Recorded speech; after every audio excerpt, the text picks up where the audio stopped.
જય હિન્દ, નમસ્કાર મિત્રો। તો સ્વાગત છે તમારું બધાનું ગીર એજ્યુકેશનના એક નવા વિડીયોમાં।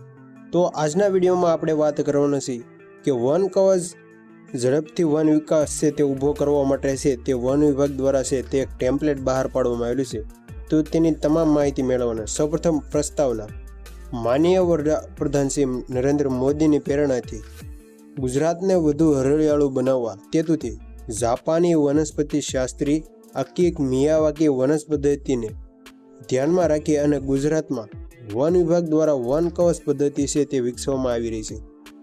વન કવચ એ મુખ્યત્વે શહેરી વિસ્તારમાં અને અન્ય વિસ્તારમાં આવેલા પડતર જમીનમાં હરિયાળી વધારવા માટે એક ઝડપથી નાની પદ્ધતિ છે। એટલે કે વડાપ્રધાન શ્રી નરેન્દ્ર મોદી દ્વારા ગુજરાતને વધુ હરિયાળું બનાવવા માટે વનસ્પતિ શાસ્ત્રી આકિક મિયાવાકી વનસ્પતિ કવચ પદ્ધતિ દ્વારા છે તે ગુજરાતને જે પણ પડતર જમીન છે અથવા ગ્રામ્ય શહેર વિસ્તારમાં છે તે વન વિસ્તાર છે તે ઝડપથી વધારી શકાય છે। એક નાનકડી જગ્યામાં ધનિષ્ઠ વાવેતર કરી અને શરૂઆતમાં 2 વર્ષમાં નિયમિત તેની સંભાળ લેતા પરિપક્વ બનાવવામાં આવે છે અને ત્યારબાદ તે કોઈ પણ કાળજી વગર વિકાસ પામી શકે છે। એટલે કે આ પદ્ધતિ છે તેને 2 વર્ષ છે તે વન વિભાગ દ્વારા છે તે સારી રીતે છે તેનું ધ્યાન રાખવામાં આવશે અને ત્યાર પછી છે તે પરિપક્વ અને સારી રીતે છે તે વિકાસ પામે છે। મુખ્ય સિદ્ધાંતની વાત કરીએ તો તેમાં જમીન જરૂરી માટીકામ કરી અને જમીનની ફળદ્રુપતા છે તે વધારી આપે છે। જમીનમાં પાણી અને ભેજનો સંગ્રહ છે તે કરવો। યોગ્ય સમયે ઓછા અંતરે 3 સ્તરમાં છે તે ગીસ વાવેતર કરવું। એટલે કે યોગ્ય સમયે ઓછા અંતરે 3 સ્તરમાં છે તે ગીસ વાવેતર કરવું। પરસ્પર આંતરસ્પર્ધાના કારણે વનસ્પતિની ઝડપ વૃદ્ધિ વધે છે। વન કવચ માટે ફક્ત સ્થાનિક જાતોને છે તે પ્રાધાન્ય આપવામાં આવે છે। કુદરતી વનોની જેમ જ વાવેતર અને પરિપક્વ થઈ અને વિકાસ પામે તેવું આયોજન કરવું। એટલે કે મુખ્ય સિદ્ધાંત છે તે આપણે વાત કરીએ। ત્યાર પછી મિત્રો વાત કરીએ તો વન કવચ માટે સ્થળની પસંદગી કેવી રીતે કરવામાં આવે છે। તો જે એવા વિસ્તારની પસંદગી કરવામાં આવે છે કે જ્યાં જમીનમાં કોઈ પણ પ્રકારનો ધન કે પ્રવાહી કચરો કે નકામી જાડી ઝાખરા ન હોય, વાવેતરલાયક જમીન હોય અને સમતલ જમીન હોય કે જ્યાં દિવસમાં 8 થી 9 કલાક છે તે સૂર્યપ્રકાશ વનસ્પતિને સારી રીતે છે તે મળી રહે, નહીં કોઈ જમીનમાં કોઈ પણ પ્રકારની ખામી હોય, ધન કે પ્રવાહી તો હોવું જ ન જોઈએ। ત્યાર પછી માટી ચકાસણીની વાત કરીએ તો પસંદ કરેલી માટીમાં પાણીની ટકાવારી સારી હોવી જોઈએ। ત્યાર પછી ક્ષાર ક્ષમતા છે તે ઓછી હોવી જોઈએ। પોષક તત્વોની છે તે પૂરેપૂરી જાણકારી હોવી જોઈએ।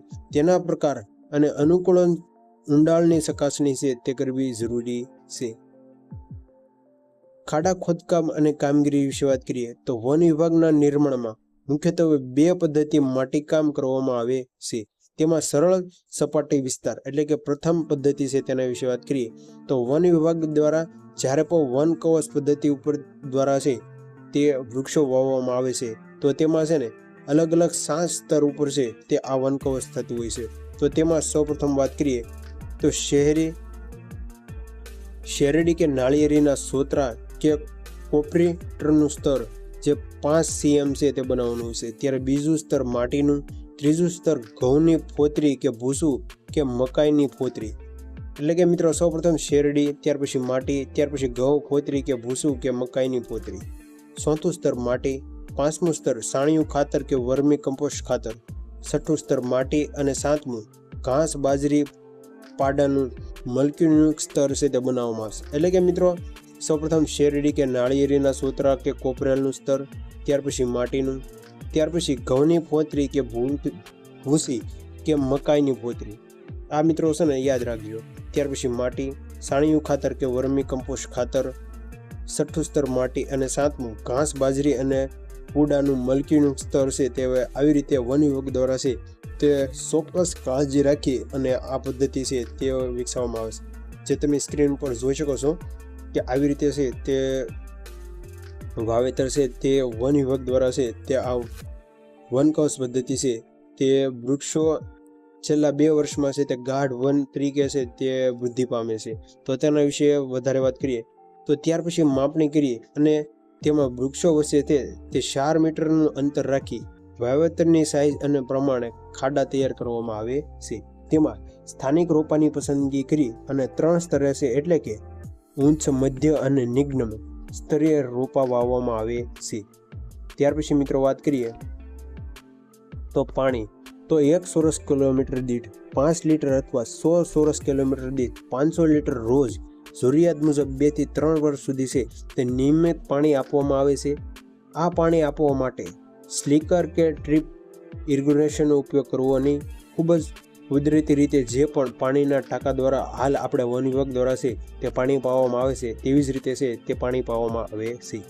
વન કવચ પદ્ધતિથી તૈયાર કરેલા વનો 30 ગણા ગાઢ તથા 10 ગુણા ઝડપથી છે તે વિકસી શકે છે. વન કવચ પદ્ધતિ શહેરો માટે ખૂબ જ ફાયદાકારક છે. તેમાં ખર્ચ પ્રતિ હેક્ટરે વાવેતર તથા 2 વર્ષની જાળવણી કરવા માટે અંદાજિત 19,26,000 રૂપિયાનો ખર્ચ થવાની સંભાવના છે. ફરીથી મિત્રો, વન કવચ પદ્ધતિ તૈયાર કરવાનો વનોને 30 ગણા ગાઢ તથા 10 ગુણા ઝડપથી છે તે વિકસી શકાય છે. વન કવચ પદ્ધતિ શહેરો માટે ખૂબ જ ફાયદાકારક છે, કારણ કે હાલમાં જે ગ્લોબલ વોર્મિંગ છે તે તમામ છે તે શહેરોના કારણે છે જે થતું હોય. આપણે ઉચ્ચ સ્તર, નિમ્ન સ્તર અને જે 3 સ્તર, મધ્ય સ્તર તેની વાત કરીએ તે તમે જોઈ શકો છો કે આવી રીતે હશે તે આપવામાં આવશે. તો હવે મિત્રો ફટાફટ આપણે જે માહિતી મેળવી તેના વિકલ્પ સ્વરૂપે જોઈ લઈએ. તો વન કવચ પદ્ધતિનો મુખ્ય હેતુ શું છે? તો શહેરી અને અન્ય વિસ્તારોને ઝડપી જમીનમાં હરિયાળી વધારવા માટે આ ઝડપી વન છે તે ઊભું કરવામાં નરેન્દ્ર મોદી છે તે આગળ વધી રહ્યું છે. વન કવચ પદ્ધતિ શરૂ કરતા કેટલા વર્ષ સંભાળ રાખવી જરૂરી છે? શરૂઆતના 2 વર્ષ. જ્યારે પણ વન ગાઢ રીતે છે તે થઈ જાય ત્યાર પછી તેની માવજત છે પહેલાં કરતાં ન લેવામાં આવે તો પણ તે સારી રીતે છે તે ગાઢ વન થઈ શકે છે. વન કવચ માટે જમીનની પસંદગી કરતી વખતે કેટલા કલાક સૂર્યપ્રકાશ જરૂરી છે ત્યાં દર્શાવવામાં આવે છે. તો એવી જમીન કે જ્યાં દિવસ દરમિયાન 7 થી 8 કલાક છે તે 9 કલાક સૂર્યપ્રકાશ છે તે જમીનને મળતો રહેવું જોઈએ. જમીન છે તેની માટી ચકાસણી સારી હોવી જોઈએ. તેમાં ઘન કચરો, વેસ્ટ કોઈ પણ પ્રકારનું ન હોવું જોઈએ અને માટી એકદમ છે તે સરળ અને સારી હોવી જોઈએ. વન કવચ પદ્ધતિ મુજબ તૈયાર થયેલા વનો કેટલા ગણા વધુ ઘટાદાર બને છે? તો 30 ગણા. એટલે કે આ વન કવચ પદ્ધતિ છે તેને 4 સ્તરે છે તે આપણે 3 સ્તરે છે તે નિમ્ન, અગ્ન અને બાહ્ય એવી રીતે 3 સ્તરે છે તે વાવેતર થાય છે. વન કવચ પદ્ધતિની ઉગતા વનો સામાન્ય જંગલો કરતાં કેટલા ગણા ઝડપથી વિકાસ પામે છે? 10 ગણા. પ્રતિ હેક્ટર વાવેતર અને 2 વર્ષની જાળવણીનો અંદાજિત ખર્ચ કેટલો છે? એટલે કે 19 લાખ ઉપર પ્લસ જે આપણે આગળ વાત કરી હતી તે. વન કવચમાં પાણી આપવા માટે કઈ પદ્ધતિનો ઉપયોગ કરવો જોઈએ? ડ્રીપ ઇરિગેશન અથવા સ્પ્રિંકલર પદ્ધતિનો જ ઉપયોગ થવો જોઈએ. જે ટીપક પદ્ધતિ છે તેનો ઉપયોગ ન થવો જોઈએ. વન કવચ પદ્ધતિ વન નિર્માણ માટે કોને પ્રાધાન્ય આપવામાં આવે છે? તો સ્થાનિક વૃક્ષોને, એટલે કે સ્થાનિક જે લોકો છે તેને જ તે માન્યતા આપવામાં આવે છે. સમતલ સપાટી વિસ્તારમાં પ્રથમ સ્તરે શું વપરાય છે? તો શેરડીના સોતરા, નાળિયેરીના સોતરા કે કોપરેટિવ. વન કવચ ખાતર તરીકે શેનો ઉપયોગ કરવામાં આવે છે? તો અળસિયા ખાતર અને વર્મી કમ્પોસ્ટ, જે આપ તમામ મિત્રોને ખ્યાલ જ છે. વન કવચ માટે જમીનની પસંદગી કરતી વખતે કઈ બાબતો ન હોવું જોઈએ? દબાણ કે અવરોધ છે તે ખાસ ન હોવું જોઈએ અને ત્યાં વર્ષ દરમિયાન છે તે સારું પાણી, જમીનની ક્ષારયુક્તતા ઓછી હોવી જોઈએ. ઘન કચરો અને માનવ પ્રવૃત્તિ છે ત્યાંના ઉપર આવનારા સમયમાં દબાણ કે અવરોધ ન થાય તેની પણ છે તે ખાસ માવજત રાખવામાં આવે છે. વન કવચ પદ્ધતિમાં કયા 2 મુખ્યત્વે સંગ્રહ પર ભાર મૂકવામાં આવ્યો છે? પાણી અને ભેજ.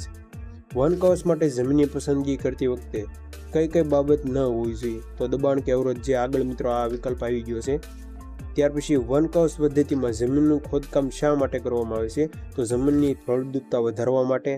વન કવચ નિર્માણ માટે મુખ્યત્વે કેટલી પદ્ધતિનો ઉપયોગ થાય છે? તો 2 પદ્ધતિ, જે આપણે આગળ વાત કરી તે.